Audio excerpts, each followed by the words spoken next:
En Chine, les indicateurs PMI publiés le 31 janvier par le Bureau statistique et les derniers indicateurs de mobilité mettent en évidence un rebond plus rapide qu'espéré de la demande intérieure, suite à l'abandon de la politique zéro Covid et à la réouverture du pays. Cette dynamique devrait se renforcer dans les prochains mois si le reflux de la vague épidémique se confirme. Notre prévision de croissance pour 2023 en Chine est maintenant légèrement supérieure à 5%, contre 3% en 2022. Le redressement de la croissance sera tiré par la consommation privée et le secteur des services qui bénéficieront d'effets de rattrapage et d'une amélioration de la confiance des ménages après 3 ans de restrictions sanitaires. Par ailleurs, grâce à des mesures de soutien des autorités, le secteur immobilier devrait pouvoir se stabiliser au cours de l'année. Ceci étant dit, la sortie de crise va rester compliquée parce que de nombreux promoteurs immobiliers continuent de faire face à des difficultés financières et les risques de défaut restent élevés. Le rebond post-Covid de la croissance chinoise aura des répercussions positives sur les autres économies d'Asie. D'abord parce que la réouverture des frontières chinoises va avoir des effets significatifs sur le tourisme dans la région. Hong Kong, le Vietnam, la Thaïlande, mais aussi la Malaisie et Singapour devraient être les principaux bénéficiaires parce que le secteur du tourisme est un secteur important pour leur économie et qui dépend fortement des touristes chinois.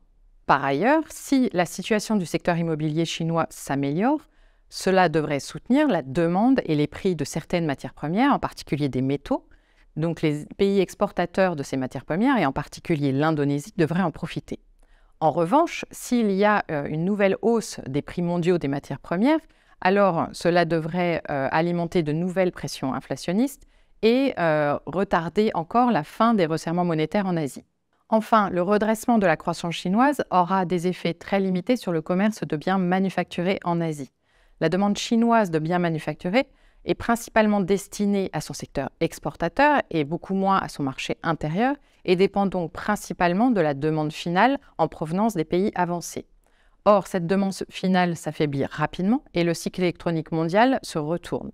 Les exportations de marchandises des pays industrialisés d'Asie se sont d'ailleurs déjà contractées fortement au cours des 2 derniers mois de l'année 2022 et cette dynamique va se poursuivre à court terme.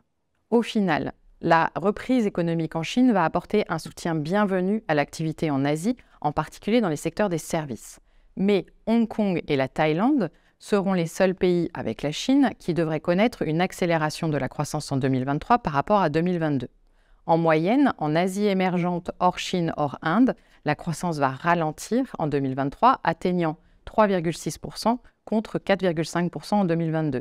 La demande intérieure sera pénalisée par la réduction des effets de rattrapage post-Covid et par des conditions financières moins favorables et surtout, les exportations de marchandises vont souffrir du ralentissement économique mondial.